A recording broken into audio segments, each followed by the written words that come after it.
خیبر پختونخوا کے بالائی اضلاع میں بارشوں اور برف باری کا سلسلہ جاری ہے۔ برف باری سے پہاڑوں نے سفید چادر اوڑھ لی ہے۔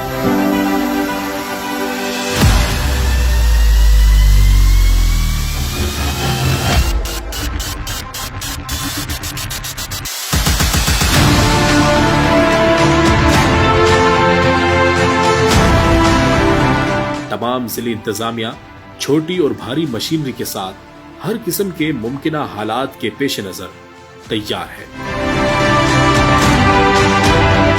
بارشوں اور برف باری سے درجہ حرارت میں کمی کا امکان ہے، لہذا سیاح دوران سفر احتیاطی تدابیر اختیار کریں۔